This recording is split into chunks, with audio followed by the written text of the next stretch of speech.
પ્રભુ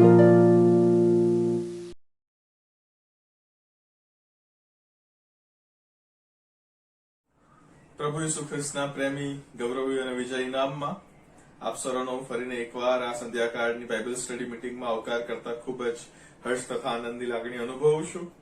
ખરેખર ઈશ્વર પિતાનો ધન્યવાદ આપીએ કે પ્રભુએ આપણને એ કૃપા આપી, એ રૂડું મન આપ્યું કે જેથી કરીને બાઇબલના અભ્યાસને અર્થે હું ને તમે ફરીને એકવાર ઓનલાઈન માધ્યમ વડે એકત્ર થઈ શકીએ. આ સમયે હું સર્વપ્રથમ ઈશ્વર પિતાનો આભાર માનું છું, જેમણે મને એ યોગ્ય ગણ્યો કે હું તમારા મધ્ય આવીને તમારી વચમાં ઉભો રહીને એમના વચનો પોકારી શકું. વચનમાં જતા પહેલા આવો આપણે આપણા મસ્તકો નમાવી અને પ્રાર્થના કરીએ. એ પ્રભુ, મારા મુખના વચન અને અમારા હૃદયના મનોને તમે તમારી જરૂર માન્ય કરજો. પ્રભુજી, તમે અમારી સાથે બોલો, તમે અમારા દ્વારા બોલો, તમે તમારી કૃપા અમ પર થવા દો.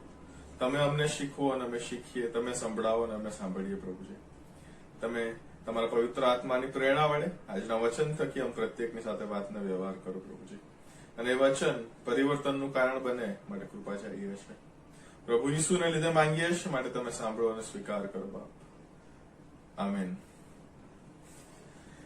હું ડાયાસિસની જે ચેનલ છે એને ગો થ્રુ કરી રહ્યો હતો.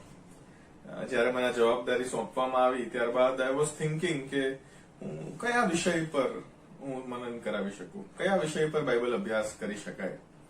અને જયારે હું ગો થ્રુ કરી રહ્યો હતો, લેટ મી ટેલ યુ, આ diocese channel is full of rich resources. બહુ જ અલગ અલગ વિષયો પર, અલગ અલગ પાત્રો પર અલગ અલગ બાઇબલ સ્ટડીઝ કરાવવામાં આવી છે. એન્ડ જો તમે હજી સુધી આને જોઈ નથી તો please go and have a look at it. બહુ મહત્વપૂર્ણ શિક્ષણો ઓલરેડી આપણે ડાયાસિસની ચેનલ પર ઉપલબ્ધ છે. But while I was going through, અને સાથે સાથે હું પ્રાર્થના કરતો હતો કે કયા વિષય પર હું અભ્યાસ કરાવી શકું. And then God lead me to somewhere. પ્રભુએ મને એક જગ્યાએ પ્રેરણા આપી કે આ કરાવવું જોઈએ. માટે આજે જે વિષય પર અથવા જે પાત્ર પર આપણે અભ્યાસ કરવાના છે એનું વર્ણન જે છે બાઇબલમાં બહુ ઓછું કરવામાં આવ્યું છે. Very less. આંગળીના વેડે ગણીએ તો 3 વાર ખાલી એ વ્યક્તિનું વર્ણન બાઇબલની અંદર કરવામાં આવ્યું છે. યટ આપણે જયારે આ બાઇબલ સ્ટડીના અંત સુધી પહોંચીશું ત્યારે મને તમને ખબર પડશે કે તો પણ ભલે કેવળ 3 વાર, તો પણ આ વ્યક્તિ બાઇબલની સમજ માટે અને આપણા ખ્રિસ્તી વિશ્વાસને દ્રઢ અને મજબૂત કરવા માટે કેટલી અગત્યની વ્યક્તિ બની જાય છે. આજના શાસ્ત્ર વાંચન માટે હું આપને વિનંતી કરીશ કે આપ મારી સાથે ગીતશાસ્ત્રોનું પુસ્તક અને તેનું 110મું ગીત ખોલશો. ગીતશાસ્ત્રનું પુસ્તક અને તેનું 110મું ગીત બાઇબલમાં પાન નંબર 549 પર આવ્યું છે. ગીતમાં આ પ્રમાણે લખેલું છે: યહોવાએ મારા પ્રભુને કહ્યું કે હું તારા શત્રુઓને તારું પાયાસન કરું, ત્યાં સુધી તું મારે જમણે હાથે બેસ. યહોવા સિયોનમાંથી તારા સામર્થ્યનો રાજદંડ મોકલશે, તારા શત્રુઓ ઉપર રાજ કર. તારી સત્તાના સમયમાં તારા લોકો ખુશીથી અર્પણ થાય છે. પવિત્ર વસ્ત્ર પહેરીને અને મણસ્કાના ગર્ભસ્થાનમાંથી નીકળીને તું આવે છે. તારી પાસે તારા યુવાવસ્થાનો ઓસ છે. યહોવાએ સમ ખાધા, તે પસ્તાવો કરશે નહીં. તું મલ્કીસદેકના ધારા પ્રમાણે સનાતન યાજક છે. જે પ્રભુ તારે જમણે હાથે છે તે પોતાના કોપને દિવસે રાજાઓના કકડે કકડા કરી નાખશે. વિદેશીઓનો તે ન્યાય કરશે, મુર્દાથી રણક્ષેત્ર ભરાઈ જશે. વિશાળ દેશમાં તે માથા ભાંગી નાખશે. માર્ગમાંના નાળાનું પાણી તે પીશે અને તેથી તે પોતાનું માથું ઊંચું કરશે. આ પ્રભુનું વચન છે. આ જે ગીતશાસ્ત્ર 110 છે એ ખરેખરમાં ભજન સંગ્રહનું જે આખું પુસ્તક છે એ ભજન સંગ્રહના આખા પુસ્તકમાંનું બહુ જ એક ખાસ ગીત છે. સૌથી પહેલા મારે તમારે જે પ્રશ્ન પૂછવો રહ્યો આ ગીતને, એ તો એ કે આ ગીત કોણે લખ્યું. હવે આપણા ગુજરાતી બાઇબલોમાં સ્પષ્ટપણે ત્યાં લખી દેવામાં આવ્યું છે કે ઉપર જ કે એ દાઉદનું ગીત છે, દાઉદ દ્વારા લખેલું આ ગીત છે. પણ ઘણા બધા જે વિદ્વાનો છે એ લોકો એવું માને છે કે દાઉદે નથી લખ્યું, પણ દાઉદના દરબારમાં કોઈ દરબારને લખેલું ગીત છે. But just imagine the language over here. આપણે એ લેંગ્વેજને એનાલિસિસ કરવા માંગીએ છીએ. જયારે કોઈ પણ ગીત લખવામાં આવે ત્યારે એ ગીતનું એક પ્રોપર સ્ટ્રક્ચર હોય, એક પ્રોપર ઢાંચું હોય. અને ભજન સંગ્રહના ગીતો છે એ અલગ અલગ સ્ટ્રક્ચર્સમાં લખેલા છે. જો ખરેખર એનો અભ્યાસ કરવા જઈએ તો 5 થી 6 પ્રકારના અલગ અલગ ગીતો છે. અને ભજન સંગ્રહના પુસ્તક પર પણ આપણે ડાયોસિસમાં ઓનલાઈન માધ્યમ વડે આપણે અભ્યાસ કર્યો છે, આપ જાણતા હશો. એમાંનું આ ગીતશાસ્ત્ર 110મું જે ગીત છે એ બહુ ખાસ છે, અને ખાસ છે એની પાછળના કારણો હું તમારી આગળ થોડા જ સમયમાં મૂકીશ. પણ સૌથી પહેલી વાત કે આ ગીત જે છે એ દાઉદ રાજા દ્વારા લખવામાં આવ્યું છે. દાઉદ રાજા એટલે મારે તમને એનું વર્ણન ના કરવાનું હોય. દાઉદ રાજા એટલે પ્રભુની મનગમતી વ્યક્તિ.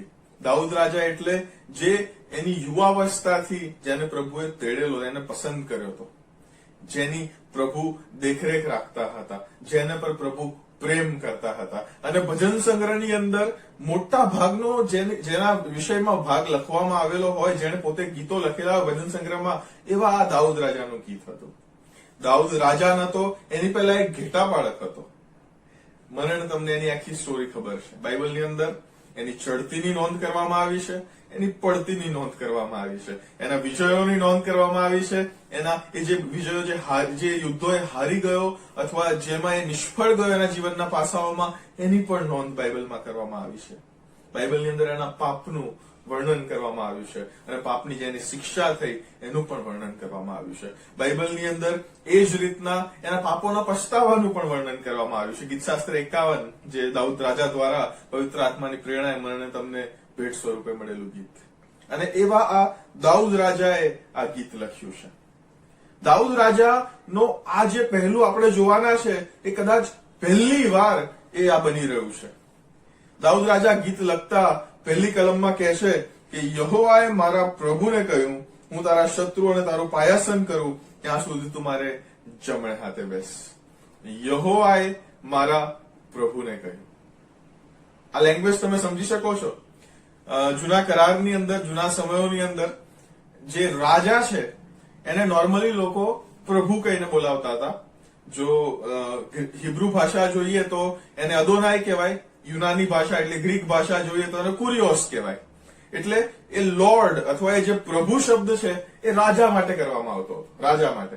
પણ અહીંયા તો દાઉદ પોતે રાજા છે, અને રાજા હોય ને એ બીજા કોને રાજા કહી રહ્યો છે? એ કોના વિષયમાં વાત કરી રહ્યો છે? બહુ અગત્યનો પ્રશ્ન આજે મારે ને તમારે સારું આ છે કે યહોવાએ મારા પ્રભુને કહ્યું. હવે દાઉદ કોને મારો પ્રભુ કહી રહ્યો છે? આવો આપણે માર્કની લખેલી સુવાર્તા ખોલીએ. માર્કની લખેલી સુવાર્તા, અને તેની અંદર સ્પષ્ટતાના ધોરણે એ જે વચનો આપણે વાંચીશું તે વાંચવા દ્વારા અમુક બાબતો બહુ ક્લિયર થઈ જશે મારે ને તમારી સામે. કે આ જે ગીત છે એ કોણે લખ્યું એ બી ક્લિયર થઈ જશે, અને આ ગીતમાં એ જે દાઉદ છે એ પ્રભુ કોને કહે છે એ પણ ક્લિયર થઈ જશે. માર્કની લખેલી સુવાર્તા તેનો 12મો અધ્યાય અને 35મી કલમો આપણે સાથે વાંચીએ. માર્ક 12 અને 35 ત્યાં પ્રભુનું વચન આ પ્રમાણે કહે છે, અને મંદિરમાં બોધ કરતા ઈસુએ ઉત્તર આપીને કહ્યું, શાસ્ત્રીઓ કેમ કહે છે કે ખ્રિસ્ત દાઉદનો દીકરો છે? કેમ કે દાઉદે પોતે પવિત્ર આત્માથી કહ્યું કે, હવે જો દાઉદ એ રાઇટર છે ગીતનો, એ ઓથેન્ટિકેટ થઈ ગયું. કારણ કે પ્રભુ ઈસુ ખ્રિસ્ત પોતે બોલ્યા કે દાઉદે પોતે પવિત્ર આત્માથી કહ્યું કે પ્રભુએ મારા પ્રભુને કહ્યું કે તારા શત્રુઓને હું તારું પાયાસન કરું ત્યાં સુધી તું મારે જમણે હાથે બેસ. ઓથેન્ટિકેટેડ મોહર ઈસુ ખ્રિસ્તની પોતાની વાગી છે કે આ ગીત દાઉદ દ્વારા લખવામાં આવ્યું છે. અને દાઉદ જયારે આ ગીત લખી રહ્યો છે ત્યારે પ્રભુએ મારા પ્રભુને કહ્યું, અથવા યહોવાએ મારા પ્રભુને કહ્યું, એમાં જે પ્રભુનો જે ઉલ્લેખ કરે છે એ બીજા કોઈની નહીં પણ એ અપેક્ષિત મસીહા ઈસુ ખ્રિસ્તની વાત દાઉદ કરી રહ્યો છે. અહીંયા દાઉદ જે એક રોલ ભજવી રહ્યો છે એ તો એક પ્રબોધકનો રોલ છે. આ જે ભાષા છે કે યહોવાએ મારા પ્રભુને કહ્યું, એ ભાષાનો ઉલ્લેખ તમે યર્મિયાના પુસ્તકમાં અને હિજકીએલના પુસ્તકમાં તમે અવારનવાર જોશો. કારણ કે એક ભવિષ્ય વક્તા, એક પ્રબોધક એ ભાષાનો ઉપયોગ કરતો હતો. કારણ કે પ્રબોધકનો રોલ શું છે કે પ્રભુનું જે વચન છે એ લોકો સુધી પહોંચાડે. અહીંયા દાઉદ પ્રભુનું વચન મારે ને તમારે સારું પહોંચાડતા આ ગીતની અંદર લખે છે કે યહોવાએ મારા પ્રભુને કહ્યું કે હું તારા શત્રુઓને તારું પાયાસન કરું ત્યાં સુધી તું મારે જમણે હાથે બેસ. યસ, તો એટલે સૌથી પહેલો અગત્યનો મુદ્દો જે મારે ને તમારે યાદ રાખવો રહ્યો તે એ કે આ જે ગીત છે એ ગીતનો મુખ્ય વિષય અથવા એ ગીત કોના માટે લખવામાં આવ્યું છે એ એનો ઉત્તર છે કે આ ગીત પ્રભુ ઈસુ ખ્રિસ્ત માટે લખવામાં આવ્યું છે. Be very clear in that, be very clear. તો આગળનું આખું ગીત અને એની અંદર જે અગત્યના પાત્રોનો આપણે અભ્યાસ કરવાના છે એ તમારા મગજમાં સ્પષ્ટ રહેશે. આ ગીત એ ઈસુ ખ્રિસ્ત માટે લખવામાં આવ્યું છે. આ ગીત એ દાઉદ રાજા દ્વારા લખવામાં આવ્યું છે. That is also very important. લખનાર અને કોના વિષયમાં લખેલું છે એ બંને બહુ અગત્યની વાતો છે. ગીત છે, દાઉદે લખ્યું છે, ઈસુ ખ્રિસ્તના વિષયમાં લખ્યું છે. આગળ સેજ વધીએ ત્યાં લખેલું છે કે યહોવા સિયોનમાંથી તારા સામર્થ્યનો રાજદંડ મોકલશે, તારા શત્રુઓ ઉપર રાજ કર. તારી સત્તાના સમયમાં તારા લોકો ખુશીથી અર્પણ થાય છે. પવિત્ર વસ્ત્ર પહેરીને અને મણસ્કાના ગર્ભસ્થાનમાંથી નીકળીને તું આવે છે. તારી પાસે તારા યુવાવસ્થાનો હોશ છે. આ મસીહનું જે રાજ્ય આવવાનું છે એ ધાય કિંગડમ કમ, જયારે આપણે પ્રાર્થના કરીએ છીએ કે પ્રભુ તારું રાજ્ય આવ, પ્રભુની શીખવેલી પ્રાર્થનામાં, ત્યારે એ જે કન્ઝ્યુમ થવાનું છે, એ જે કન્ઝમ્પશનમાં આવવાનું છે, સંપૂર્ણતામાં આવવાનું છે, ત્યારબાદની ભવિષ્યવાણી એ દાઉદ કરી રહ્યો છે કે જયારે પ્રભુ પોતાના રાજમાં આવશે ત્યારે એ એના જે લોકો છે એ સ્વાર્પણથી, પોતે સ્વેચ્છાથી પોતાની જાતનું અર્પણ કરશે અને પ્રભુની જે આર્મી છે, પ્રભુની જે સેના છે, મસીહાની જે સેના છે, એની અંદર એ લોકો પોતાની નોંધણી કરાવશે. ન્યાયાધીશોનું પુસ્તક 5 અને 2 માં પણ આ વસ્તુ સ્પષ્ટતાના ધોરણે લખવામાં આવી છે કે જયારે ઇઝરાયલને એક આગેવાન મળશે ત્યારે લોકો સ્વેચ્છાએ પોતાનું અર્પણ કરશે. યસ, એ દાઉદ રાજા એ આગળની વાતો એ આપણી સારું એ 110માં ગીતની અંદર લખે છે. બીજી એક ક્રોનોલોજી થોડી યાદ રાખજો. દાઉદનો જે સમય છે ને એ ઈસુ ખ્રિસ્તના આવ્યા પહેલા 1000 વર્ષ પહેલાનો સમય છે. એટલે ઈસુ ખ્રિસ્ત અને દાઉદ એ બંને વચ્ચે 1000 વર્ષોનો અંતર છે. 1000 years, 1 મિલેનિયમ. અને 1 મિલેનિયમ પહેલા, 1000 વર્ષ પહેલા દાઉદ રાજા સ્પષ્ટતાના ધોરણે કહે છે કે જયારે પ્રભુનું રાજ્ય આવશે ત્યારે એના લોકો સ્વાર્પણથી પોતાની જાતનું અર્પણ કરશે. ત્યારબાદ 4th કલમમાં લખેલું છે કે યહોવાએ સમ ખાધા અને તે પસ્તાવો કરશે નહીં, તું મલ્કીસદેકના ધારા પ્રમાણે સનાતન યાજક છે. આ કલમને આપણે થોડો સમય પછી ડીલ કરીશું. એની આગળ જોઈએ તો 5મી, 6ઠી, 7મી કલમમાં ફરી લખેલું છે કે જે પ્રભુ તારે જમણે હાથે છે તે પોતાના કોપને દિવસે રાજાઓના કકડે કકડા કરી નાખશે. વિદેશીઓનો તે ન્યાય કરશે, મુર્દાથી રણક્ષેત્ર ભરાઈ જશે. વિશાળ દેશમાં તે માથા ભાંગી નાખશે. માર્ગમાંના નાણાંનું પાણી તે પીશે અને તેથી તે પોતાનું માથું ઊંચું કરશે. અહીંયા આખું જે ચિત્ર તમે કલ્પના કરવાનો પ્રયત્ન કરો કે એ કોપને દિવસે રાજાઓના કકડે કકડા કરી નાખશે. કકડે કકડા, અન્ડરસ્ટેન્ડ? ત્યારબાદ લખેલું છે મુર્દાથી રણક્ષેત્ર ભરાઈ જશે. રણક્ષેત્ર જે છે એ આખું મુર્દાઓથી એટલે લાશોથી ભરાઈ જશે. ત્યારબાદ લખેલું છે વિશાળ દેશમાં તે માથા ભાંગી નાખશે. માર્ગમાંના નાણાંનું પાણી તે પીશે અને તેથી તે પોતાનું માથું ઊંચું કરશે. It is a very, very amazing scenario over here. અહીંયા પ્રભુ યહોવા જે આપણો પરમેશ્વર છે એ યુદ્ધમાં નીકળ્યો હોય એવી સિનેરી મારે ને તમારે સારું મૂકવામાં આવી છે. Yes, it is a scenery of conquest. આ યુદ્ધની અને યુદ્ધ પર મેળવેલા વિજયની સિનેરી દાઉદ રાજા મારે ને તમારે સામે મૂકી રહ્યો છે. આ લેંગ્વેજને જો નજીકમાં તમારે કોઈ બીજી કોઈ લેંગ્વેજ તમારે સાંભળવી હોય, વાંચવી હોય, આ રીતનું જો વર્ણન તમારે ક્યાંક સાંભળવું હોય તો તમારે કદાચ બીજે ક્યાંય નહીં પણ તમારે પ્રકટીકરણના પુસ્તકમાં જવું પડે. પ્રકટીકરણનું પુસ્તક આપણે ખોલીએ અને પ્રકટીકરણના પુસ્તકના 19મા અધ્યાયની અંદર આપણે આ વાંચવા માંગીએ છીએ. પ્રકટીકરણનું પુસ્તક તેનો 19મો અધ્યાય અને 11 થી 16 કલમ. ત્યાં પ્રભુના વચનમાં આ પ્રમાણે લખેલું છે. પછી મેં આકાશ ઉઘડેલું જોયું તો જુઓ એક શ્વેત ઘોડો, એના ઉપર એક જણ બેઠેલો છે. તેનું નામ વિશ્વાસુ તથા સાચો છે. તે પ્રમાણિકપણે ન્યાય તથા લડાઈ કરે છે. તેની આંખો અગ્નિની જ્વાળા જેવી છે અને તેના માથા પર ઘણા મુગટ છે. તેના પર એવું નામ લખેલું છે કે તેના સિવાય બીજું કોઈ જાણતું નથી. તેણે રક્તથી છંટાયેલો જબ્બો પહેર્યો છે. તેનું નામ દેવનો શબ્દ છે. આકાશમાંના સૈન્યો શ્વેત ઘોડા પર સવાર થઈને ઉજળા તથા શુદ્ધ બારીક શણના વસ્ત્રો પહેરીને તેની પાછળ પાછળ ચાલ્યા. તેના મોંમાંથી ધારવાળી તલવાર નીકળે છે. તે વડે તે વિદેશીઓને મારે. તે લોઢાના દંડથી તેઓના પર અધિકાર ચલાવશે અને સર્વશક્તિમાન દેવના સખત કોપનું દ્રાક્ષાકુંડ તે ખૂંદે છે. તેના જબ્બા પર તથા તેની જાંઘ પર રાજાઓનો રાજા અને પ્રભુઓનો પ્રભુ એવું નામ લખેલું છે. આઈડેન્ટિકલ લેંગ્વેજ લાગી, બંને એક જ જેવી ભાષા અહીંયા ગીતશાસ્ત્ર 110 અને પ્રકટીકરણ 19:11-16 મને તમને જોવા મળે છે. એ જે સીન છે તે એ છે કે પ્રભુ યહોવા પોતે યુદ્ધમાં નીકળ્યો છે.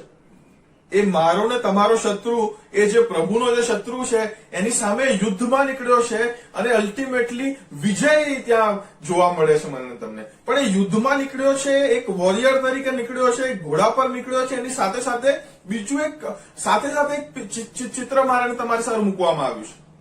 રિમેમ્બર, અહીંયા આ ગીત છે તે ઈસુ ખ્રિસ્ત વિશે લખવામાં આવ્યું છે અને કહે છે કે યહોવાએ મારા પ્રભુને કહ્યું.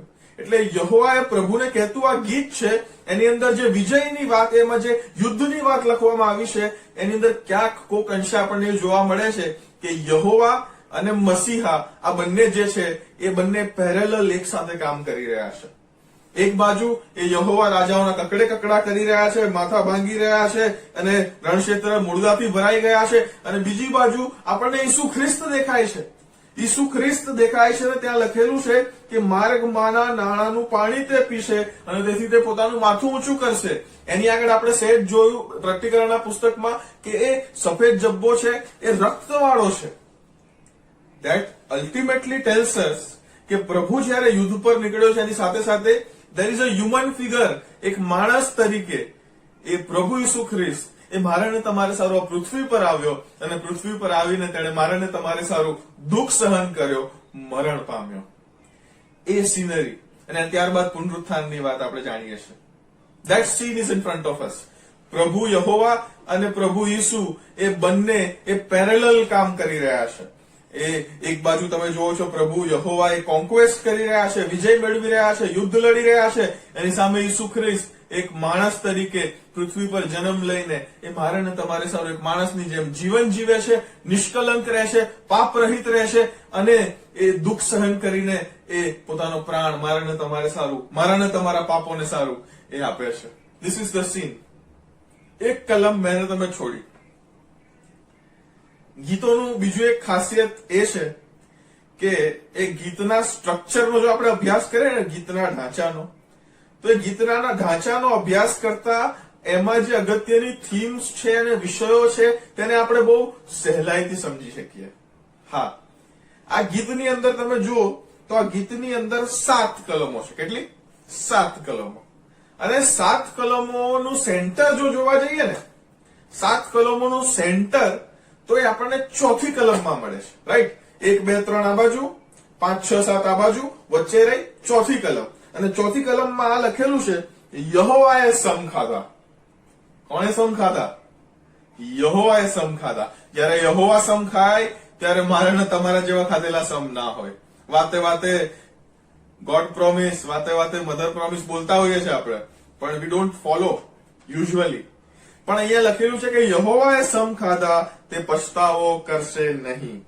તું મલ્કીસદેકના ધારા પ્રમાણે સનાતન યાજક છે. અહીંયા યહોવાએ સમ ખાધા છે તે પછતાવો કરશે નહીં. તું એટલે કોણ? અહીંયા ઈસુ ખ્રિસ્ત વિશે લખેલું છે. એટલે કે ઈસુ ખ્રિસ્ત એ મલ્કીસદેકના ધારા પ્રમાણે સનાતન યાજક છે. શું છે? સનાતન યાજક. આ ગીતનો અભ્યાસ કરતા બીજી એક જે નાનકડી વાત મને તમને ખબર પડે છે તે એ છે કે આ ગીતની અંદર બેઝિકલી 2 ભવિષ્યવાણીઓમાં આ ગીત આખું વહેંચાયેલું છે. ભવિષ્યવાણી, પછી એની પરની થોડી કમેન્ટ્રી, પછી બીજી ભવિષ્યવાણી થોડી કમેન્ટ્રી. પહેલી જે ભવિષ્યવાણી જોઈ હતી કે તારા શત્રુઓને તારું પાયાસન કરું ત્યાં સુધી તું મારે જમણે હાથે બેસ, એ રાજકીય એટલે રાજા તરીકે એ કિંગલી એ ભવિષ્યવાણી છે. અને ત્યારબાદ જોઈએ છે રાજા માટેની જ કોમેન્ટ્રી લખેલી છે. પણ ચોથી કલમમાં લખેલું છે કે યહોવાએ સમ ખાધા, તે પછતાવો કરશે નહીં. તું મલ્કીસદેકના ધારા પ્રમાણે સનાતન યાજક છે. આ બીજી ભવિષ્યવાણી છે. પણ એની આગળ જયારે આપણે વાંચીએ ત્યારે ફરી આપણને રાજાની જ વાતો જોવા મળે છે. એ દાઉદના મનમાં શું ચાલી રહ્યું છે? What is going on in his mind? એના મનમાં શું ચાલી રહ્યું છે કે એ રાજા અને યાજક એ બંને પદને મિક્સ કરી રહ્યો છે. એક રાજા યાજક ના હોઈ શકે અને એક યાજક રાજા ના હોઈ શકે, એ સ્પષ્ટતાના ધોરણે એ નિયમ શાસ્ત્રમાં લખેલું છે. એને પોતાને ખબર છે કે એની પહેલા જે રાજા હતો સાઉલ રાજા, એને યાજક પદની થોડી જવાબદારી પોતે લઈ લેવાનો પ્રયત્ન કર્યો અને ત્યારબાદ એનો વિનાશ થયો. એ ત્યાં રાજપદ પરથી એ હટી ગયો, સિંહાસન પરથી એને ઉતરી જવું પડ્યું. એકદમ લેટેસ્ટ અનુભવ છે, થોડા વર્ષો પહેલાનો જ. તો પછી અહીંયા દાઉદ પોતે આ રાજા અને યાજક આ બંને જે પદો છે એ બંને પદોને અહીંયા મિક્સ કેમ કરી રહ્યો છે? કોઈ એક વ્યક્તિને કેમ એ બંને પદો પર બેસાડી રહ્યો છે? વાય? મલકી સદેક એ જો શબ્દનો તમે અભ્યાસ કરો તો મલકી સદેક શબ્દનો અર્થ થાય, બે હિબ્રુ ભાષાઓનો શબ્દોનો એક કરવામાં આવ્યા છે ત્યાં. મલેક એટલે રાજા, સદેક એટલે ન્યાયપણું. એટલે બીજા શબ્દોમાં મલકી સદેક એટલે ન્યાયપણાનો રાજા. મલકી સદેક ન્યાયપણાનો રાજા, જેના વિષયમાં દાઉદ લખે છે અને કહે છે કે મલકી સદેક જે ન્યાયપણાનો રાજા છે તેના ધારા પ્રમાણે ઈસુ ખ્રિસ્ત સનાતન યાજક થશે. સો કિંગહુડ અને પ્રિસ્ટહુડ એ બંનેને દાઉદ રાજા અહીંયા મિક્સ કરી રહ્યો છે. It is a question. આ પ્રશ્ન છે. ઘણી બધી વાર બાઇબલની અંદર જયારે પ્રભુના વચનો લખવામાં આવે તો પ્રભુની પવિત્ર આત્મા જે રીતના પ્રેરણા કરે એ પ્રેરણાના અલગ અલગ માધ્યમો હોય. જેમ યર્મિયાના પુસ્તકમાં હું તમે જોઈએ છે કે યર્મિયાના પુસ્તકની અંદર પ્રભુ ડાયરેક્ટ બોલે અને બારૂક જેનો લેખક છે એ બધું લખે યર્મિયા માટે. રાઈટ? ડાયરેક્ટ ડિક્ટેશન થાય છે. ડાયરેક્ટ પ્રભુ જે બોલે એ રીતના લખવાનું. હવે એની સામે પેલો શત્રુ આવીને પેલા ઓડિયા અને સ્ક્રોલ્સ એ ફાડી નાખે તો બી શું ફરક પડવાનો છે? કારણ કે પ્રભુ બોલ્યા છે, પ્રભુ કશું બોલવાના નથી. એ ફરીને ફરી એ જ લખાશે, કારણ કે ડાયરેક્ટ ડિક્ટેશનની વાત છે. હું બોલું એવું તમે લખો. સબટાઇટલ્સ આવે છે ને, સેમ વે હું બોલું અને લખાય, એ ડાયરેક્ટ ડિક્ટેશન. એ એક પવિત્ર આત્માની પ્રેરણાનું માધ્યમ છે. ત્યારબાદ બીજું એક માધ્યમ છે, એ મને તમને દાનિયેલના પુસ્તકમાં ક્યાંક જોવા મળે છે. દાનિયેલ એક દર્શન જોવે છે અને દર્શન જોયા બાદ એને પોતાને ખબર નથી પડતી કે આ દર્શનનો મતલબ શું છે. એટલે પ્રભુને પૂછે છે કે પ્રભુ આનો મતલબ શું? પ્રભુ કહે છે તારે જાણવાની જરૂર નથી. આ બીજું માધ્યમ છે. પહેલું માધ્યમ ડાયરેક્ટ ડિક્ટેશન, એટલે હું બોલું તમે લખો. એ પ્રભુ બોલે અને એનો સેવક લખે, ડાયરેક્ટ ડિક્ટેશન. ત્યારબાદ બીજું એ દર્શનના માધ્યમ દ્વારા. અમુક એવા ભાગો છે બાઇબલના જ્યાં લેખકને પોતાને ખબર નથી પડતી કે શું લખી રહ્યો છે. મતલબ સમજ્યા વગર એ ત્યાં દર્શનનું વર્ણન મારે તમારે સારું કરે છે. But as time passes everything gets clear, સ્પષ્ટ થતું જાય છે. અને જે ત્રીજું માધ્યમ છે, હવે તમે કલ્પના કરો કે દાઉદ રાજા એક દિવસે દરબારમાંથી બહુ થાકેલો આવ્યો હોય અને થાકેલો રાત્રે 11-12 વાગે આવ્યો હોય, ઊંઘવા પડ્યો હોય ને એટલામાં પછી પવિત્ર આત્માની પ્રેરણા કરીને એને કહે કે દાઉદ ઉઠ અને એક ગીત લખ. એટલે પછી પવિત્ર આત્મા કે લખ, યહોવા મારો પાળક. પેલો લખે યહોવા મારો પાળક. તેથી મને કશી ખોટ પડશે નહીં, તેથી મને કશી ખોટ પડશે નહીં. તે લીલા બીડમાંથી મને સુવાડે છે, તે લીલા બીડમાંથી મને સુવાડે છે. ના, ગીતશાસ્ત્ર 23 એ આવી રીતના નતું લખેલું. ગીતશાસ્ત્ર 23 તો એ દાઉદ રાજાનો પોતાનો અનુભવ હતો, જે ગીતના માધ્યમ દ્વારા પવિત્ર આત્માની પ્રેરણાએ મારે ને તમારે સારું લખે છે.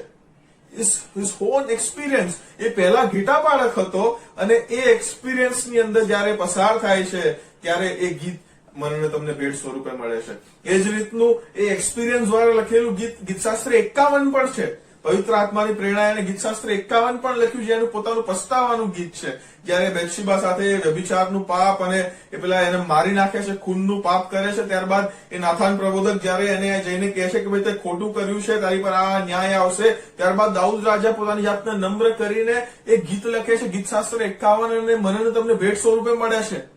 3 માધ્યમો મેં જોયા, તમે જોયા. પહેલું ડાયરેક્ટ ડિક્ટેશન એટલે સીધું લખાણ. ત્યારબાદ બીજું વિઝન એટલે દર્શન દ્વારા, કે ઘણીવાર એ લેખકને બી ખબર ના પડે કે આ શું લખેલું છે.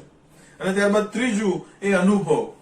એ પવિત્ર આત્માની પ્રેરણા સાથે એ અનુભવ લખતા એ ગીતોની આપણને ભેટ મળે છે. વાંચતો જયારે હું આ 110મું ગીત, અને ત્યાં જયારે આઉટ ઓફ નોવેર એ જયારે દાઉદ રાજા મલ્કીસદેકનો ઉપયોગ કરે છે, એ ઉલ્લેખ કરે છે મલ્કીસદેકનો, ત્યારે ઘણી વાર મને વાંચતા એવું થતું હતું કે આ કદાચ આ બીજી પ્રકારની પ્રેરણા હશે. જેમ દાનિયેલને પોતાનું લખતા ખબર નહીં પડી હોય ને કે ભાઈ મેં આ શું લખ્યું, એવું જ કદાચ હશે.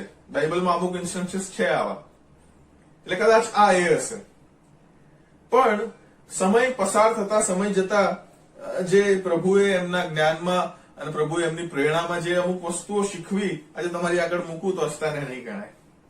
તમે મારી સાથે પૂર્ણ નિયમનું પુસ્તક ખોલો.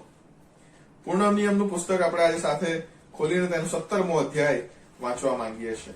પૂર્ણ નિયમનું પુસ્તક અને તેનો 17મો અધ્યાય. ત્યાં પ્રભુનું વચન 18મી કલમથી લખેલું છે.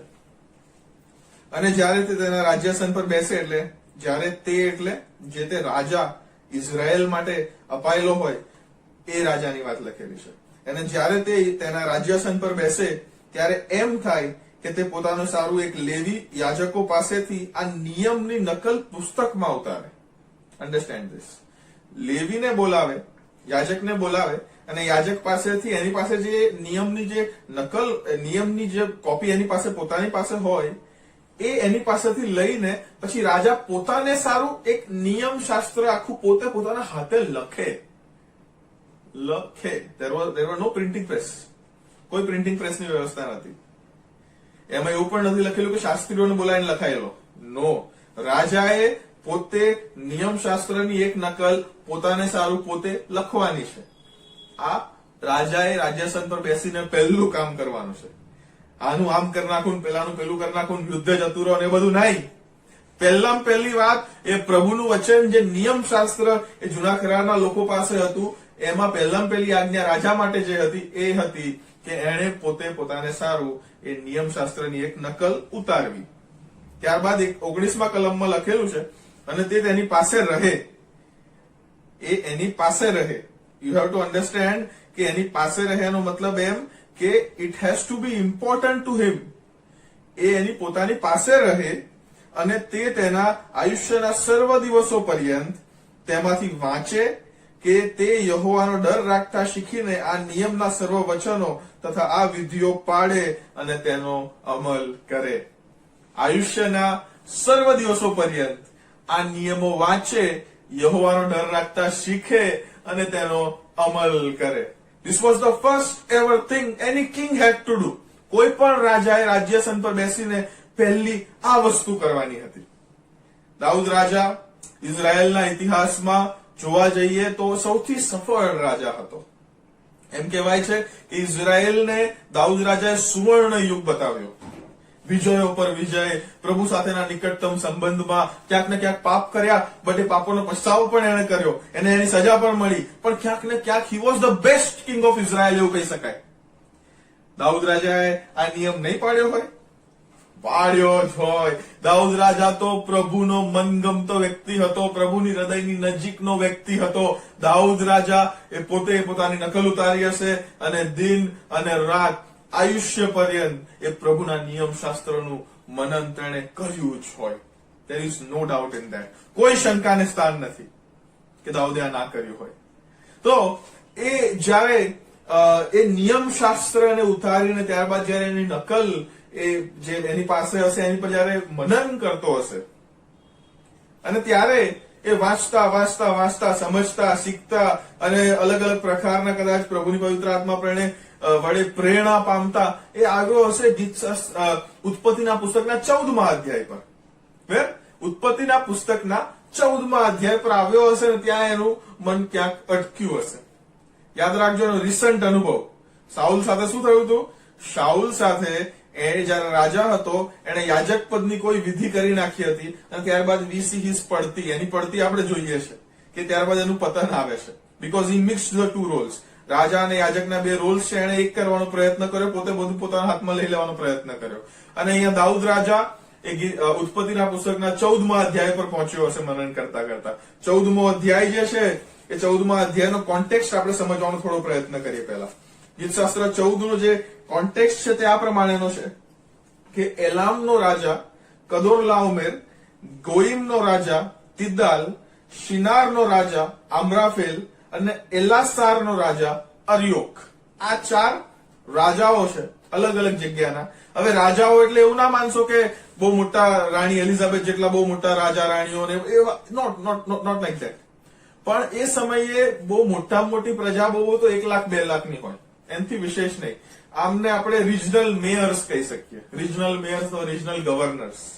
એટલે અહીંયા આજે રિજનલ મેયર્સ છે, તો આજે રાજાઓ છે 4 રાજાઓ મેં તમને કીધા. કદોરલાઓમેર, તિદાલ, આમ્રાફેલ અને આર્યોક. આ 4 રાજાઓ યુદ્ધ કરવા નીકળ્યા. શું કરવા? યુદ્ધ કરવા. કોની વિરુદ્ધ? સદોમનો રાજા બેરા વિરુદ્ધ, ગમોરાનો રાજા બિરશા, આદામાનો રાજા શિનાબ, સબોઈમનો રાજા શેમેબેર અને સોરાનો રાજા બેલા 4 વર્સિસ 5, 4 વિરુદ્ધ 5 આ લોકો યુદ્ધ કરવા નીકળ્યા અને યુદ્ધ કરીને જે અચરજ લાગી એ કે આ 4 રાજાઓ પેલા 5 ની ઉપર વિજય હાસિલ કરે છે. હા, એ 4 રાજાઓ 5 ની વિરુદ્ધ એ વિજય હાસિલ કરે છે અને વિજય હાસિલ કર્યા બાદ 13મી કલમ ઉત્પત્તિ 14 અને 13 માં આવું લખેલું છે કે અને એક જણ નાઠો અને આવીને હિબ્રુ ઇબ્રામને ખબર આપી, કેમ કે તે એશકોલ તથા આનેરના ભાઈ અમોરીના મામરેના એલોનના ઝાડ પાસે રહેતો હતો. એટલે હિબ્રુ અબ્રામને હવે આની ન્યૂઝ મળી ગઈ છે. હવે આ ન્યૂઝ એ અબ્રામને માટે કેમ મહત્વપૂર્ણ છે? વાય? કેમ એ અબ્રામને માટે બહુ મહત્વપૂર્ણ ન્યૂઝ છે? કેમ આ સમાચાર અગત્યના છે? થોડું રિવાઇન્ડ કરો, તમને ખબર પડશે કેમ મહત્વના છે. ઇબ્રાહિમ, હું એને ઇબ્રાહિમ જ કહીશ. ઇબ્રાહિમ જે છે એ જયારે એના બાપના દેશમાંથી નીકળી જાય છે ત્યારે એના કુટુંબ સાથે બીજી એક વ્યક્તિ એની જોડે પાછળ આવી જાય છે અને પછી પાછળ આવી જાય છે અને પછી એ વ્યક્તિ જયારે એક જગ્યાએ વસવાટો કરવાની વાત આવે છે ત્યારે એ વ્યક્તિ સૌથી લીલોતરી ભરી, સૌથી સારી અને શ્રેષ્ઠ જગ્યાને પસંદ કરે છે અને ઇબ્રાહિમ કહે છે વાંધો ને તું રહે અને પછી હું બીજી જગ્યાએ જઈશ. અને એ જે જગ્યા એ પસંદ કરે છે એ સદોમના એ સરહદની પાસે હતો. સદોમમાં ઓલમોસ્ટ હતી. કઈ વ્યક્તિ? તમે જાણો જ છો. You are well educated learned people. લોતની વાત કરી રહ્યો છું. એનો મતલબ એવો થયો કે એ સદોમના રાજાની ઉપર જયારે ચઢાઈ કરવામાં આવી ત્યારે ચઢાઈ વખતે જે લૂંટ અને જે સંપત્તિને જે લોકો ગુલામ તરીકે અથવા લઈ જવામાં આવ્યા હતા એમાં લોટ અને એનું ખાનદાન પણ જતું રહ્યું, લોટ અને એની સંપત્તિ પણ જતી રહી. એટલા માટે ઇબ્રાહિમને માટે આ સમાચાર બહુ અગત્યના હતા. ઇબ્રાહિમને માટે અગત્યના સમાચાર હતા. એટલે હિબ્રુ ઇબ્રાહિમ પણ 318 વ્યક્તિને લઈને નીકળે છે. ટ્રેન્ડ વ્યક્તિ પોતાના ઘરમાં જેમને તૈયાર કરેલા હતા એવા 318 વ્યક્તિને લઈને નીકળે છે અને પેલા 4 ની પાછળ જાય છે. અને ત્યાં આગળ સેજ આગળ વધતા મને તમને ખબર પડે છે કે એ દમસ્કની ડાબી ગમ એટલે ઓલમોસ્ટ એમ કહી શકાય કે 120 થી 130 મીલ એમની પાછળ યુદ્ધ કરતો જાય છે. એ સમયના યુદ્ધો કઈ પેલા કુરુક્ષેત્રના યુદ્ધો જેવા નતા, first world war, second world war જેવા યુદ્ધો નતા જે તમે સામે લડો. નો, એવી કોઈ ફિલ્ડ નથી, એવી કોઈ જગ્યા નથી જે સામે લડે. પણ ઓન ધ કોન્ટ્રરી એની સામે એની વિપરીત આપણે જો જોઈએ તો એ સમયના યુદ્ધો એવા હતા કે જે ભાગી રહ્યા હોય અને જે પાછળ આવી રહ્યા હોય. આ પાછળ વાળા મારતા આવે અને જે લૂંટ પડી હોય લૂંટ લે અને પોતાના તાબે લે. એટલે છેક મારતા પાછળ જાય. આ ભાગતો જાય, આ પાછળ આવતા જાય. અને જયારે આ બે પાછળ પડેલા વ્યક્તિને એવું લાગે કે ભાઈ હવે મારું બધું મને મળી ગયું છે ત્યારે એ પછી છોડીને પાછો જાય. This was a kind of youth. અને ત્યાં લખેલું છે પ્રભુના વચનોની અંદર ત્યાં આપણે જોઈએ કે 15મી કલમમાં લખ્યું છે અને રાત્રે તેઓની વિરુદ્ધ પોતાના ચાકરોની 2 ટોળી કરીને તેણે તેઓને હરાવ્યા. એટલે પોતાની ટીમને 2 ડિવાઈડ કરી દીધી 2 માં અને પછી તેઓને હરાવ્યા ને દમસ્કની ડાબી ગમ હોબા લગી તો તેઓની પાછળ લાગ્યો. એટલે હોબા સુધી એને એની બધી સંપત્તિ મળી ગઈ હતી. એટલે that means his task was done.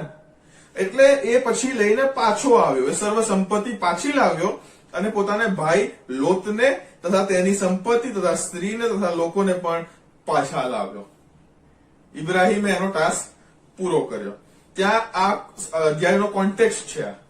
પછી ત્યારબાદ 17મી કલમ અને 21 થી 23 કલમ આપણે વાંચવા માંગીએ છીએ. 17મી કલમ 21 થી 23 કલમ ત્યાં લખેલું છે અને કદોરલાઓમેર તથા તેની સાથે જે રાજાઓ હતા તેઓને હરાવીને તે પાછો આવતો હતો ત્યારે તેને મળવા સારું સદોમનો રાજા શેવાના નીચાણમાં એટલે રાજાના નીચાણમાં આવ્યો.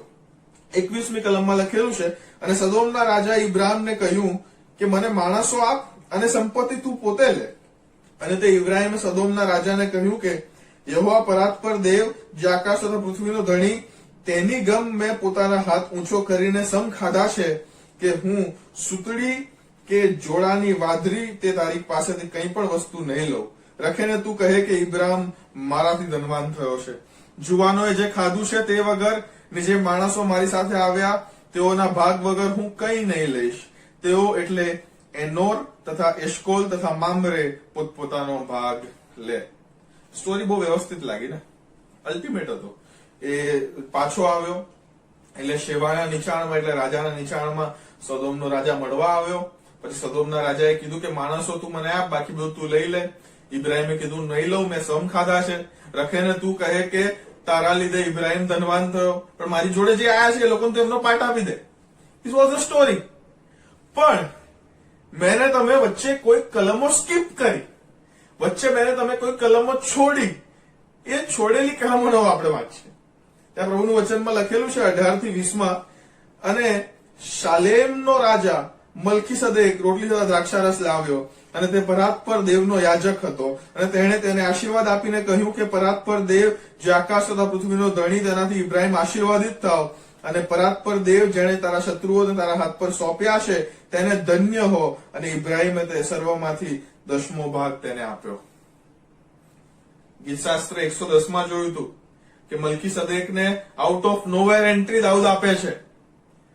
અને અહીંયા આ આખા અધ્યાયની અંદર પણ આઉટ ઓફ નોવેર, કોઈ જ બેકગ્રાઉન્ડ વગર એ મલ્કીસદેક સીધો એન્ટ્રી મારે છે. મલ્કીસદેકનું નામ ત્યાં લખેલું છે. મલ્કીસદેક એટલે મેં તમે પહેલા જ જોયું કે એ ન્યાયપણાનો રાજા. ત્યારબાદ બીજું વર્ણન કરતા એના વિશે લખેલું છે કે શાલેમનો રાજા છે. હવે હિબ્રુ જે ભાષા હતી, હિબ્રુ ભાષાની અંદર જયારે લખો તમે, ત્યારે લખતી વખતે જનરલી આજનું મોડર્ન હિબ્રુ બી એવું છે, આધુનિક હિબ્રુમાં પણ એવું છે કે યુ ડોન્ટ પુટ વોવેલ્સ. તમે ક્યાંય સ્વર નથી મૂકતા, તમે સ્વર નથી મૂકતા અને તમે ખાલી વ્યંજનનો ઉપયોગ કરો છો.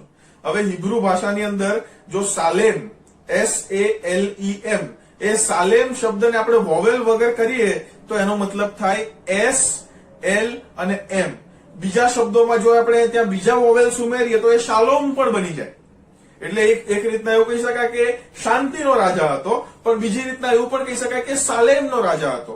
હવે આજના સમયમાં આપણા અહીંયા ગાંધીનગર છે, પછી હિંમતનગર છે, પછી અલગ અલગ પ્રકારના નગરોથી આપણા નામો ઘણા બધા પ્રખ્યાત છે, રાઈટ? અલગ અલગ શહેરોના નામની પાછળ આપણે નગર લગાવતા હોઈએ છીએ, નગર.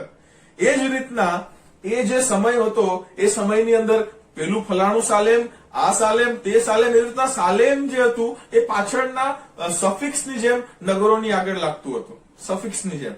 અને ઇબ્રાહિમ જ્યાં રહેતો હતો અને જે આખો ભૂગોલિક કોન્ટેક્સ્ટ છે, સંદર્ભ છે, એને સમજતા ક્યાંક કોઈક અંશે, 100% તો નહીં પણ કોઈક અંશે એવું કહી શકાય કે આ જે મલ્કીસદેક હતો એ યરૂશાલેમનો રાજા હતો. યરૂશાલેમનો રાજા એટલે મલ્કીસદેક અહીં એન્ટ્રી લેશે, રાજા છે, યાદ રાખજો, હી ઇઝ અ કિંગ. પણ એના વિશે બીજી એક માહિતી પ્રભુના વચનમાં અહીંયા 14મા અધ્યાયમાં લખેલી છે.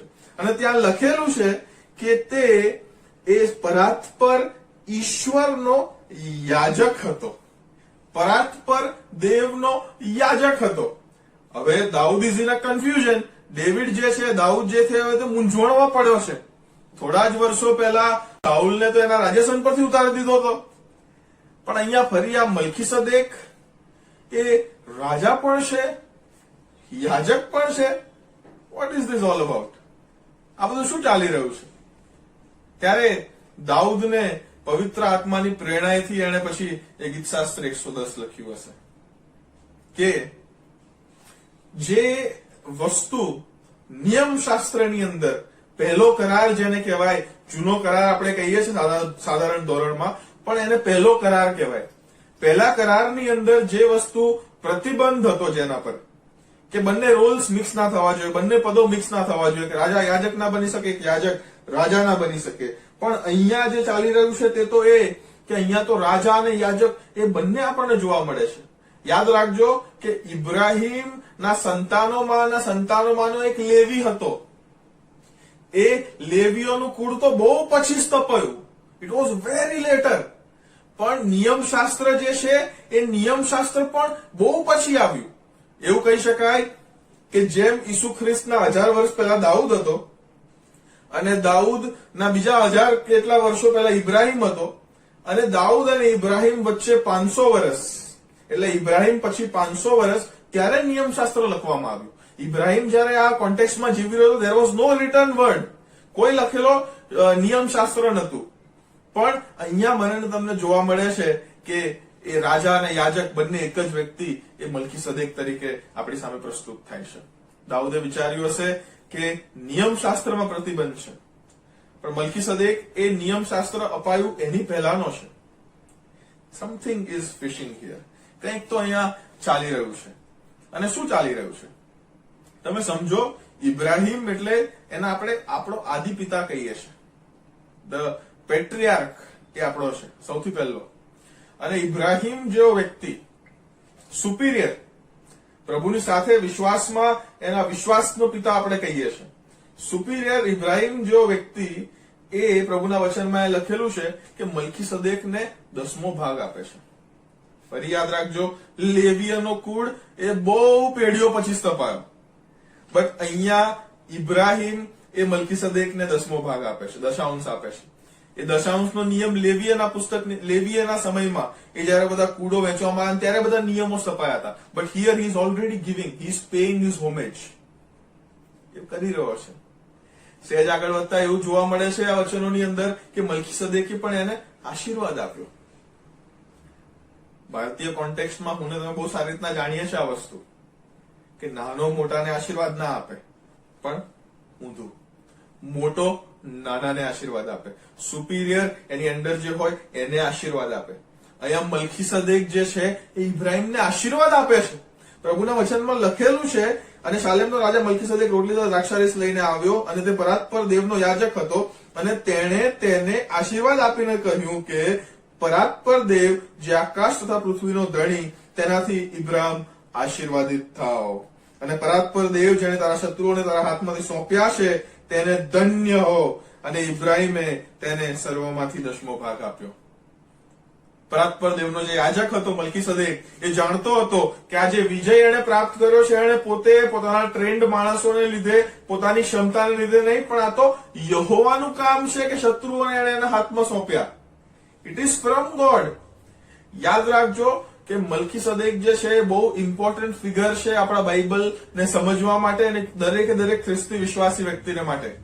મલ્કીસદેક એક રાજા પણ હતો અને પરાત્પર દેવનો યાજક પણ હતો. અને પછી ગીતશાસ્ત્ર 110 ની અંદર દાઉદ રાજા કહે છે કે યહોવાએ સમ ખાધાને તો પસ્તાવો કરશે નહીં, તું મલ્કીસદેકના ધારા પ્રમાણે સનાતન યાજક છે. દાઉદ રાજા એ જયારે આ મનન કરતો હશે પોતે નિયમશાસ્ત્રનું, અને 14મા અધ્યાય પર આવીને અટક્યો હશે ત્યારે એને ખબર પડી હશે પવિત્ર આત્માની પ્રેરણાએ કે there is nothing wrong, એટલું બધું કંઈ દુષ્ટ નથી એક રાજા અને યાજકનું હોવું. ધેટ મીન્સ કે આગળ ચાલીને પણ એવો એક સનાતન યાજક, એક સનાતન રાજા એ આવનાર છે. ધેટ સિગ્નિફાઈઝ. હવે હું કોઈ પોતાનું નહીં બોલવાનો, કંઈ જ મારા મુખનું હું બોલીશ નહીં, પણ જે પ્રભુના વચનમાં લખેલું છે એ હું તમારે માટે ખાલી વાંચીશ. ગીતશાસ્ત્ર 110 જોયું, મલ્કીસદેકનું ઇન્ટ્રોડક્શન આપણે ત્યાં લીધું, ત્યારબાદ એનો કોન્ટેક્સ્ટ અને જે આખું સંદર્ભ થાય છે એને આપણે સમજવાનો પ્રયત્ન કર્યો. એ ઉત્પત્તિ 14 માં આપણે જોયું. હવે એ ઉત્પત્તિ 14 ને સમજાવતું જે વચન છે એને આપણે જોવા માંગીએ છીએ. તમને વિનંતી કરીશ કે હિબ્રુઓને પત્ર અને તેનો 7મો અધ્યાય આપ મારી સાથે ખોલશો. હિબ્રુઓને પત્ર અને તેનો 7મો અધ્યાય આપણે સ્ટેપ બાય સ્ટેપ આપણે વાંચવા માંગીએ છીએ. It is very important to understand this. Melchizedek બહુ અગત્યની ફિગર છે, બહુ અગત્યનું વ્યક્તિત્વ છે. અને મલ્કીસદેક એટલું યાદ રાખજો કે મલ્કીસદેક પોતે ઈસુ ખ્રિસ્ત નથી. ઘણા બધા પ્રચારકો, ઘણા બધા લોકો આ ખોટું શિક્ષણ પ્રભુના લોકોને આપતા હોય છે કે મલ્કીસદેક એ પ્રી ઇન્કાર્નેટ ક્રાઇસ્ટ છે, એટલે કે ઈસુ ખ્રિસ્ત જૂના કરારમાં જે દર્શન આપે છે એ ઈસુ ખ્રિસ્ત છે મલ્કીસદેક. બટ નો, કારણ કે ગીતશાસ્ત્ર 110 માં પણ સ્પષ્ટતાના ધોરણે લખેલું છે કે તું મલ્કીસદેકના ધારા પ્રમાણે સનાતન યાજક છે. એવું નથી લખેલું કે તું મલ્કીસદેક છે. Remember this. અને હવે જે આપણે હિબ્રુ 7 વાંચીશું એમાં પણ આપણને એનો પુરાવો મળશે કે મલ્કીસદેક ઈસુ ખ્રિસ્ત નથી. મલ્કીસદેક ઈસુ ખ્રિસ્ત નથી. રાધર જૂના કરારમાં ઘણી બધી એવી ફિગર્સ છે, ઘણી બધી એવી વસ્તુઓ છે જે પોઇન્ટર્સ છે, જે ઈશારો કરે છે. અને અહીંયા મલ્કીસદેક પણ એક પર્સનાલિટી તરીકે, એક વ્યક્તિત્વ તરીકે, જે યાજક અને રાજા છે એ પર્સનાલિટી તરીકે એ પોઈન્ટ કરી રહ્યો છે. અને એ પોઈન્ટ મને તમને ઈસુ ખ્રિસ્ત તરફ કરી રહ્યો છે. દાઉદ રાજાએ 110 માં, ગીતશાસ્ત્ર 110 માં પ્રભુ ઈસુ ખ્રિસ્તના આવવાના 1000 વર્ષ પહેલા આ પિક્ચર મારે તમારે સર મૂકેલું છે. Very important to understand. હિબ્રુઓનો પત્ર 7મો અધ્યાય સ્ટેપ બાય સ્ટેપ આપણે વાંચીએ. ત્યાં પ્રભુનું વચન આ પ્રમાણે લખેલું છે. આ મલ્કીસદેક શાલેમનો રાજા ને પરાત્પર દેવનો યાજક હતો. એણે જયારે ઇબ્રાહિમ રાજાઓની કતલ કરીને પાછો આવ્યો ત્યારે તેને મળીને તેને આશીર્વાદ આપ્યો. વાંચ્યું ને ગીસાસસ 14 સેમ. ત્યારબાદ લખેલું છે અને ઇબ્રાહિમે એની સઘળી લૂંટમાંથી 10મો ભાગ આપ્યો. વી નો ધેટ. વાંચ્યું આપણે હમણાં જ. ત્યારબાદ લખેલું છે તેના નામનો પહેલો અર્થ તો ન્યાયપણાનો રાજા. મલેક સદેક ન્યાયપણાનો રાજા. અને પછી શાલેમનો રાજા એટલે કે શાંતિનો રાજા છે. તે બાપ વગરનો, મા વગરનો, વંશાવળી વગરનો છે. ઉત્પત્તિના પુસ્તકનો અભ્યાસ કરશો તો નાનામાં નાની કોઈ બી વ્યક્તિ હોય જે મહત્વની છે એ ફલાણાનો દીકરો હતો અથવા ફલાણો એનો દીકરો હતો અથવા એના દિવસના શરૂઆત આ હતી, એના દિવસનો અંત આ હતો, આટલા વર્ષ જીવ્યો, એ બધા માટે લખેલું છે. પણ મલ્કીસદેક કેટલી ઇમ્પોર્ટન્ટ ફિગર, પણ એ જયારે પિક્ચરમાં આવે છે ત્યાં ના એના બાપ દાદાનું લખેલું છે, ના એની વંશાવળીનું લખેલું છે, ના એના દિવસોનો શરૂઆતનું લખ્યું છે, ના એના મરણ વિશે લખેલું છે, કેટલા દિવસ જીવ્યો એ પણ કશું નથી લખેલું. Suddenly comes, suddenly goes. Guest appearance, yet a very important appearance. Guest appearance તરીકે મલ્કીસદેક આવે છે. અને ગેસ્ટ અપિયરન્સ તરીકે આવતા એ મને તમને બહુ અગત્યના પાઠ શીખવે છે. જોવાના છે જે આપણે આગળ. યાજક હતો, રાજા હતો. એ આયુષ્યનો અંત નથી, પણ તે દેવના પુત્ર જેવો છે. તે સદા યાજક રહે છે. યાદ રાખજો, પુત્ર જેવો છે, પુત્ર નથી. He is like the son of God, but not the son of God. આપણે બીજો પુરાવો જોયો કે મલ્કીસદેક ઈસુ ખ્રિસ્ત નથી. He is a different figure who is pointing to Jesus. જે ઈસુ ખ્રિસ્ત તરફ ઇશારો કરી રહ્યા છે. તો જેને આદિ પિતા ઇબ્રાહિમે લૂંટમાંનો 10મો ભાગ આપ્યો તે કેવો મહાન હશે એનો વિચાર કરો. હિબ્રુઓનો પત્ર, હું કઈ પોતાનું નથી બોલી રહ્યો, વચનમાં લખેલું છે. અને લેવીના સંતાનમાંના જેઓને યાજક પદ મળે છે તેઓને લોકોની પાસેથી એટલે ઇબ્રાહિમની ઉત્પન્ન થયેલા પોતાના ભાઈઓની પાસેથી નિયમશાસ્ત્ર પ્રમાણે 10મો ભાગ લેવાનો હુકુમ છે ખરો. લેવીયના પુસ્તકની અંદર લેવીયનો જે નિયમશાસ્ત્ર આવ્યો, લેવીયને જે 10મો ભાગ આપવાની વાત હતી, મને તમને ખબર છે દશાંશ આપવાની વાત, એ પછીથી આવ્યું. બટ અહીંયા તો પહેલા જ આ એક્ટ થઈ રહ્યો છે. એ ઇબ્રાહિમ 10મો ભાગ મલ્કીસદેકને આપે છે. ઇબ્રાહિમની પાસેથી 10મો ભાગ લીધો અને જેને વચનો આપવામાં આવ્યા હતા તેણે તેને આશીર્વાદ આપ્યો. આપલે થઈ રહી છે. પહેલા મલ્કીસદેક એ ઇબ્રાહિમના લોકો માટે, જે લોકો થાકેલા હતા, 120-130 કિલોમીટર દોડીને યુદ્ધ કરતા જવું એટલે કઈ રમત વાત નથી. એ ખોરાક અને દ્રાક્ષરસ, એ સમયનું જે યોગ્ય ખાવાનું જે હતું એ લઈને આવ્યો હતો. એના બદલામાં ઇબ્રાહિમે 10મો ભાગ આપ્યો. એના બદલામાં એ મલ્કીસદેકે આશીર્વાદ આપ્યો. Give and take. આશીર્વાદ એ ભેટ.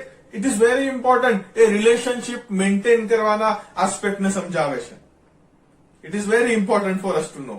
રિલેશનશિપ છે, સંબંધમાં છો, કોઈ પણ હોય તો એની આપલે, એ કમ્યુનિકેશન એ બહુ અગત્યની વાત છે, જે વાત આપણને મલ્કીસદેક અને ઇબ્રાહિમ દ્વારા જાણવા મળે છે.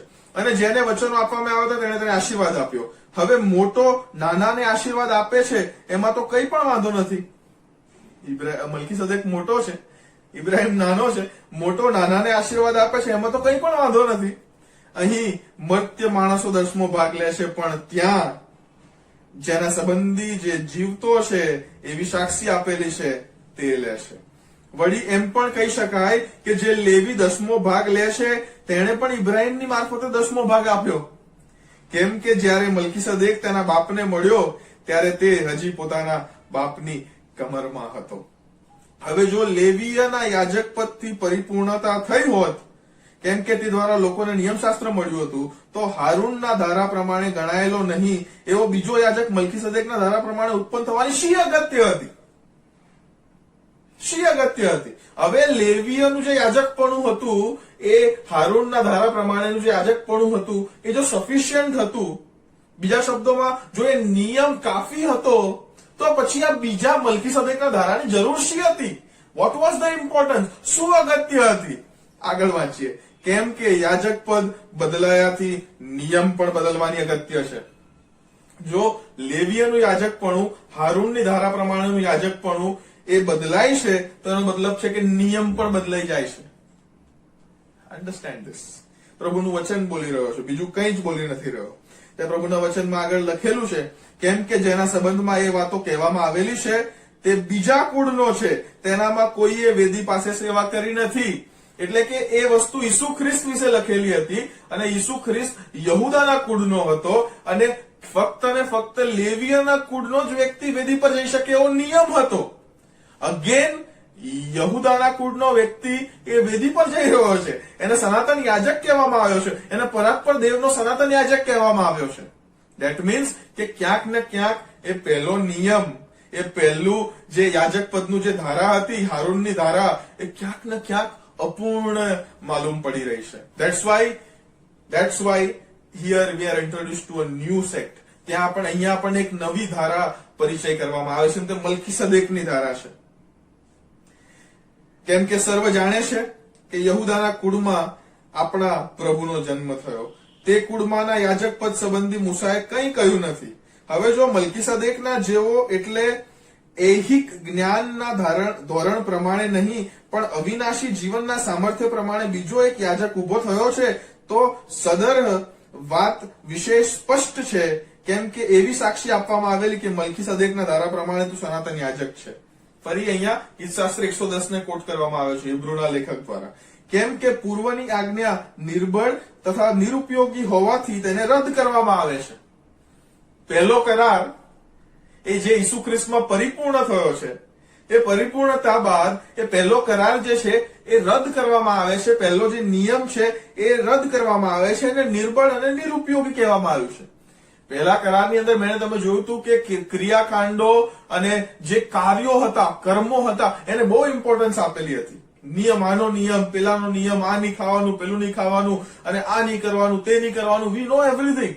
નિયમ શાસ્ત્ર. પણ એ પ્રભુના વચનમાં લખેલું છે કે કેમ કે પૂર્વની આજ્ઞા નિર્બળ તથા નિરુપયોગી હોવાને તેને રદ કરવામાં આવી છે, કેમ કે નિયમ શાસ્ત્રથી કશું પરિપૂર્ણ થયું નથી. નિયમ શાસ્ત્રથી કશું પરિપૂર્ણ થયું નથી. બીજી એક વાત તમે યાદ રાખજો કે જયારે આ લખેલું છે દેટ મીન્સ કે પ્રભુનું વચન એમ કહી રહ્યું છે કે નિયમ શાસ્ત્રથી કદી કશું પરિપૂર્ણ થવાનું પણ નતું. ઇટ વોઝ નોટ મેન્ટ ટુ બી. એવું નતું કે પ્રભુએ નિયમ આપ્યો અને લોકો પાળવામાં નિષ્ફળ ગયા એટલે ઈસુ ખ્રિસ્તને મોકલ્યા. No, it was always to be Jesus Christ. કારણ કે ઉત્પત્તિના પુસ્તકમાં પણ આપણને એ ડાયરેક્શન મળે છે. ઉત્પત્તિ 3:15 માં પહેલી સુવાર્તા લખેલી છે કે એ સ્ત્રીનો દીકરો એ સર્પને પોતાના પગ તળે કુચળશે. પહેલેથી ડિઝાઇન એ જ હતી. નિયમ શાસ્ત્ર કદી એ પરિપૂર્ણતા લાવે એવું અપેક્ષા જ નથી. એટલે નિયમ શાસ્ત્રથી કદી કશું પરિપૂર્ણ થયું નથી અને તેને બદલે જે વડે આપણે દેવની પાસે જઈ શકીએ એવી વિશેષ સારી આશા ઉપસ્થિત થાય છે. એટલે પ્રભુ પાસે જવાની હવે બેટર હોપ મને તમને મલ્કીસદેકના ધારા પ્રમાણે આવતા યાજક ઈસુ ખ્રિસ્તમાં મળે છે. તે વિશેષ સારી છે કેમ કે તે વિશેનું વચન સમ વગર આપવામાં આવ્યું નહોતું. એટલે પ્રભુએ યહોવાએ પોતે સમ ખાધા હતા. 110 માં યાદ રાખો કે યહોવાએ સમ ખાધા છે અને તે પસ્તાવો કરશે નહીં. તું મલ્કીસદેકના ધારા પ્રમાણે સનાતન યાજક છે. કેમ કે બીજા તો સમ વગર યાજક થયા છે, પણ એ તો સમય થયાથી, એટલે જેણે તેને કહ્યું કે પ્રભુએ સમ ખાધા અને તે પસ્તાવો કરનાર નથી, તું સનાતન યાજક છે. એવી રીતે તે તેનાથી યાજક થયો. એટલે ઈસુ ખ્રિસ્ત તેનાથી યાજક થયો. તે જ પ્રમાણે પણ ઈસુ વિશેષ સારા કરારનો જામીન થયો. That means he has brought something better. Something better. નિયમ જે લો હતો એ ગુડ હતો, પણ ઈસુ ખ્રિસ્તે કંઈક બેટર લાયા, બેસ્ટ લાયા. એવું પ્રભુના વચનમાં એ લખેલું છે. અને એ યાજકો સંખ્યાબંધ હતા ખરા. મેં તમે જોયું કે લેવીય બહુ બધા હતા, સંખ્યાબંધ હતા. કેમ કે મરણને લીધે તેઓ કાયમ રહી શકતા નહોતા. They were hindered by sin, by death. પણ એ તો સદાકાળ રહે છે, માટે એનું યાજક પદ અવિકારી છે. ઈસુ ખ્રિસ્ત સદાકાળ રહે છે, માટે તેનું યાજક પદ અવિકારી છે. માટે જેઓ એની મારફતે દેવની પાસે આવે છે તેઓને સંપૂર્ણ રીતે તારવાને એ સમર્થ છે, કેમ કે એ તેઓને સારું મધ્યસ્થતા કરવાને સદાકાળ જીવતો રહે છે. યાજક પદ ની એક બહુ અગત્યની જે પાસું છે યાજક, એ કેમ બને છે? યાજક જે છે એ પ્રભુ સાથે માણસોની મધ્યસ્થી કરે છે. That is his role. યજ્ઞ ચડાવે છે, મધ્યસ્થી કરે છે. He becomes the mediator. એ મીડિયેટર પ્રભુ અને લોકો વચ્ચે બને છે. એ લેવીઓ તો મરણથી અટકાયેલા હતા, એટલે સંખ્યાબંધ હતા. આપણો જે લેવી, આપણો જે યાજક છે, આપણો મહાયાજક જે ઈસુ ખ્રિસ્ત, જે મલ્કીસદેકના ધારા પ્રમાણે છે, એ અવિકારી છે, અવિનાશી છે અને કદી મરનાર નથી. સદાકાળ જીવનાર સનાતન યાજક છે. માટે મારે અને તમારે સારું એકમાત્ર મધ્યસ્થ એ પ્રભુ ઈસુ ખ્રિસ્ત છે. એ પ્રભુના વચનોમાં અહીંયા જોવા મળે છે. બટ ક્યાંથી? What was the direction? A pointer કયું હતું? એ પોઇન્ટર મલ્કીસદેક હતો, જેનું વર્ણન આખા બાઇબલમાં ખાલી 3 જ જગ્યાએ કરવામાં આવ્યું છે. એ ગીતશાસ્ત્ર 110, ઉત્પત્તિ 14 અને હિબ્રુ 7. બહુ અગત્યની વાત છે. પ્રભુના વચનમાં આગળ લખેલું છે, વળી આપણે એવા પ્રમુખ યાજકની જરૂર હતી જે પવિત્ર, નિર્દોષ, નિષ્કલંક અને પાપીઓથી અલગ છે અને જેને આકાશ કરતા વધારે ઊંચે ચડાવેલો છે. પ્રથમ પ્રમુખ યાજકોની પેઠે પોતાના પાપોને માટે અને પછી પોતાના લોકોના પાપોને માટે બલિદાન આપવાની દરરોજ એને અગત્ય રહેતી નથી, કેમ કે તેણે પોતાનું સ્વાર્પણ કરીને એ કામ એક જ વખત કર્યું. કેમ કે નિયમ શાસ્ત્ર નિર્બળ માણસોને પ્રમુખ યાજકો ઠરાવે છે, પણ નિયમ શાસ્ત્ર પછીના સમનું વચન એ તો સદાકાળ સંપૂર્ણ કરેલા પુત્રને પ્રમુખ યાજક ઠરાવે છે. ક્લિયર? પોતાનું કઈ જ બોલ્યો નહીં, ખાલી હિબ્રુઓનો પત્ર એનો 7મો અધ્યાય તમારી આગળ વાંચ્યો મેં. Everything is clear. પ્રભુના વચનોની અંદર એ બહુ સ્પષ્ટતાના ધોરણે લખેલું છે. મલ્કીસદેક એ બહુ અગત્યની ફિગર છે, વેરી ઇમ્પોર્ટન્ટ પર્સનાલિટી. હવે એ તમારે એક વસ્તુ સમજવી રહી કે જયારે પણ તમે બાઇબલનું વાંચન કરો ને, ત્યારે તમારે બાઇબલનું વાંચન આ રીતના કરવાની જરૂર છે. Go here and there. કલમો કાઢીને મને ગમે અને મને પસંદ પડે અને મને સારું લાગે એવી કલમો નહીં, પણ એ જે તે ટોપિકને પકડો, એ જે શાસ્ત્ર પાઠને તમે પકડો, એને તમે એના સંદર્ભને સમજવાનો પ્રયત્ન કરો. એ જો જૂના કરારનું કોઈ કોટેશન હોય તો એને તમે વાંચીને એના સંદર્ભને સમજવાનો પ્રયત્ન કરો. This is important. This is how we study Bible. Bible સ્ટડીમાં જયારે ભેગા થઈએ છીએ ત્યારે આ જ રીતના આપણે કરીએ છીએ. We have to understand it. એ સમજવાની જરૂર છે. બાઇબલના ઊંડા અભ્યાસને માટે આ બહુ અગત્યનું પાસું છે કે we study the Bible in its entirety. કે બાઇબલને એની સંપૂર્ણતામાં આપણે વાંચીએ. બાઇબલ એક ગ્રેન્ડ નરેટિવ છે. બાઇબલ એવું કહી શકાય કે એક મોટું ચિત્ર છે આપણે સામે, અને ચિત્રને જ્યાં સુધી આપણે આખું નહીં જોતા, તે આખા જોયા સિવાય એનો કોઈ એક ભાગ આપણને સમજમાં નહીં આવે. એ એક ભાગ કાઢીને ખાલી પેલું ઓબ્ઝર્વેશનની જેમ અને આપણે જોઈને આમ આજુબાજુથી જોઈને સમજવાનો પ્રયત્ન કરશો, નહીં મેળ પડે. એ બાઇબલના એ નાનકના પઝલને જે તમે કાઢી છે, જે વિષયને તમે કાઢ્યો છે, એને આખા ચિત્રમાં તમારે ફિટ કરવું પડશે, અને ત્યારબાદ એ આખા ચિત્રને જોતા તમને નાનકડો ભાગ ખબર પડશે. બાઇબલના આટલા મોટા ચિત્રમાંનો એક જ ચારિત્ર, એક જ પાત્ર પર મેં તમે ફોકસ કર્યો, મલ્કીસદેક, અને એના દ્વારા આપણને આટલી બધી ખબર પડી. જસ્ટ ઇમેજિન જો તમે પોતે પ્રભુનું વચન પોતે અભ્યાસ કરવા બેસીને આવી રીતના આખા પિક્ચરને જોવાનો પ્રયત્ન કરશો તો હાઉ વન્ડરફુલ ઇટ વુડ બી.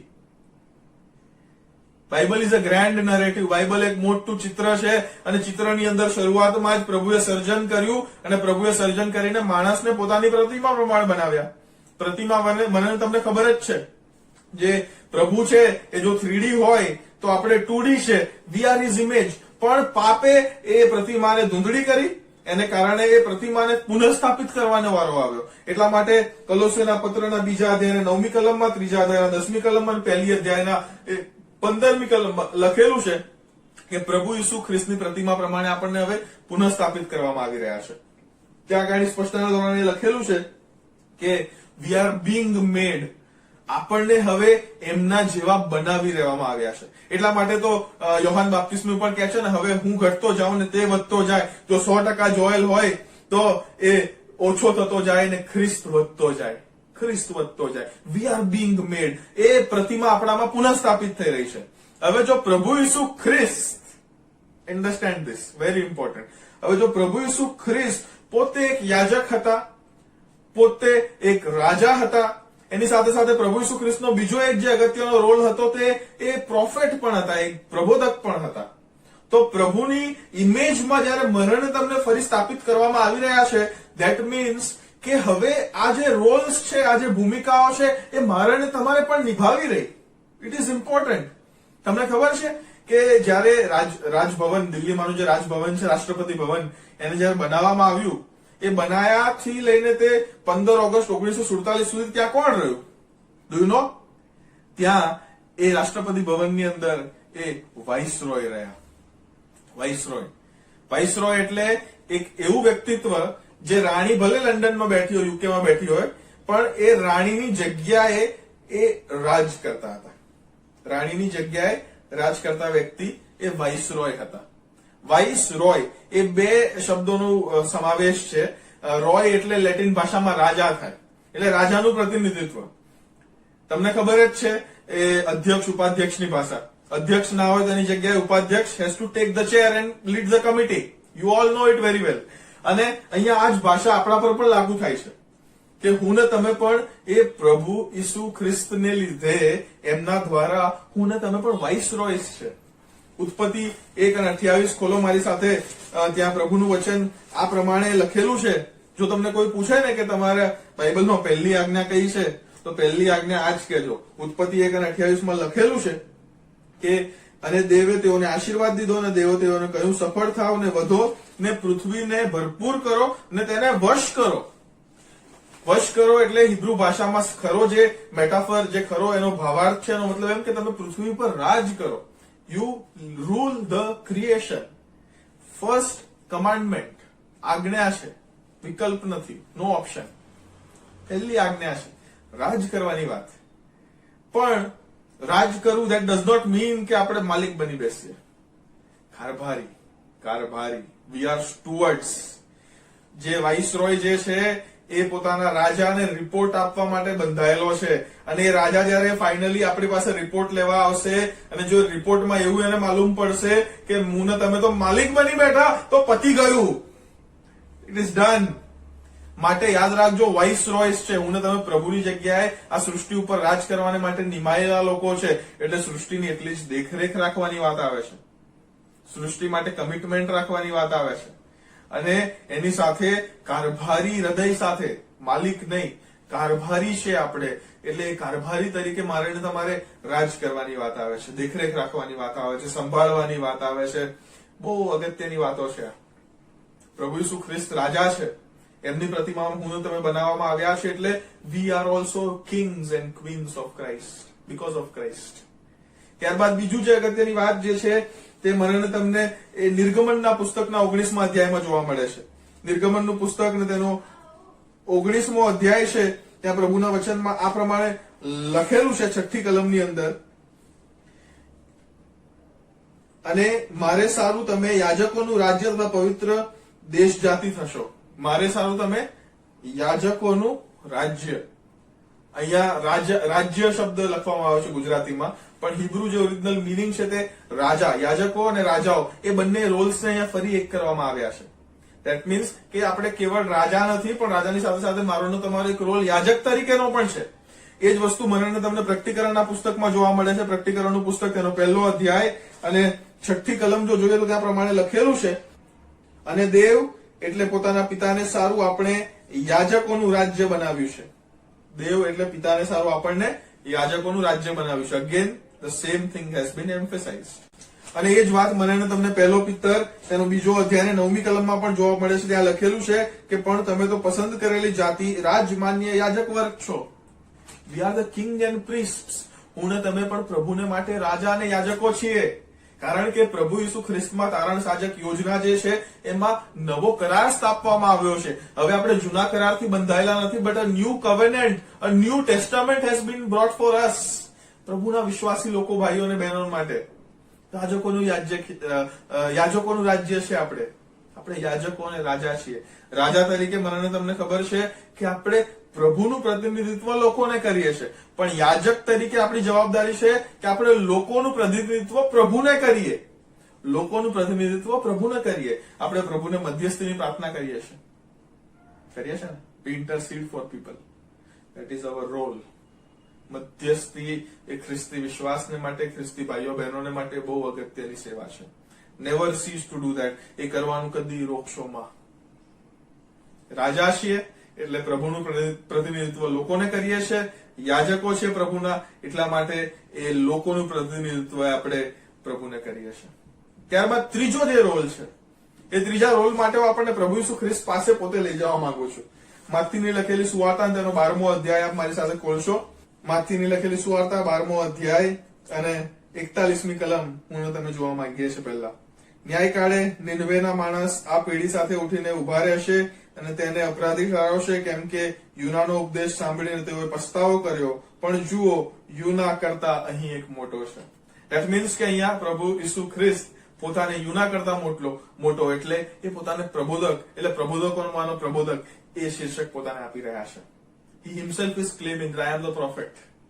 એ સાથે સાથે જયારે એ વિજયબંધ પ્રવેશના અધ્યાયો આપણે આવતા અઠવાડિયાઓમાં આપણે મનન જયારે કરીશું ત્યાં ખબર પડશે, ત્યારે લોકોના દિલોમાં જયારે હલચલ મચી ગઈ અને લોકો જયારે પૂછ્યું કે આ કોણ છે, ત્યારે બીજી ભીડ જે ઈસુ ખ્રિસ્તને યરુશલેમમાં પ્રવેશ કરતા લઈ આવતી હતી, એ લોકોએ કીધું કે આ તો ગલીલના નાઝરેતનો એ પ્રબોધક છે. ધેટ મીન્સ લોકોએ પણ વિશ્વાસ કર્યો અને પ્રભુ ઈસુ ખ્રિસ્તે પોતે પણ કહ્યું કે હી વોઝ અ પ્રોફેટ. માટે મારીને તમારી પણ એક પ્રોફેટ તરીકેની જવાબદારી છે. એક ભવિષ્ય વક્તા, એક પ્રબોધક, આ રોલને આજના સમયમાં અમુક જે સમૃદ્ધિની સુવાર્તા પ્રચાર કરતા જે પ્રચારકો છે એ લોકોએ આને એકદમ જ મજાક બનાવી દીધી છે. પ્રબોધકનો રોલ એટલે એવું નહીં કે તમને કે તમારા જીવનમાં આગળ શું થવાનું છે. સમ પાર્ટ્સ આર ધેર જ્યાં ભવિષ્યની વાત આવે છે, but it is not everything. It is important કે એક પ્રબોધક તરીકે જયારે હું ને તમે આ ભૂમિકા પ્રભુ ઈસુ ખ્રિસ્તની પ્રતિમા પ્રમાણે બનતા જઈએ છીએ, ત્યારે બજાવીએ, ત્યારે પ્રભુનું જે મન છે એ પ્રભુના વચનો થકી આપણે લોકોની સામે ખુલ્લું કરીએ. That means we are being a prophet. 6ઠ્ઠી કલમ જોઈએ. 6ઠ્ઠી કલમમાં લખેલું છે, પણ હું તમને કહું છું કે મંદિર કરતા અહીં એક મોટો છે. મંદિર ઓલવેઝ ઇઝ એસોસિએટેડ વિથ પ્રિસ્ટહુડ. એટલે પ્રભુ ઈસુ ખ્રિસ્ત જયારે પોતાને અહીંયા મંદિર કરતા મોટા કહે છે, that means he is telling that I am the prime, I am the great high priest. હું પ્રમુખ મહાયાજક છું. યાજકોમાંના યાજક છે, મહાયાજક. ત્યારબાદ 42મી કલમમાં આ પ્રમાણે લખેલું છે કે દક્ષિણની રાણી આવી આ પેઢી સાથે ન્યાયકાળે ઉઠીને એને અપરાધી ઠરાવશે, કેમ કે તે પૃથ્વીની છેડેથી સુલેમાનનું જ્ઞાન સાંભળવા આવી હતી, પણ જુઓ સુલેમાન કરતા અહીં એક મોટો છે. એટલે ગોડ, હવે Jesus Christ is the king of Kings. He is the prophet of the prophets and he is the great high priest among the priests.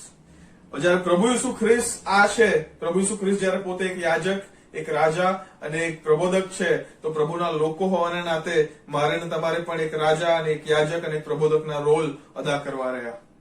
રાજા તરીકે પ્રભુનું પ્રતિનિધિત્વ તમે લોકોને કરો છો.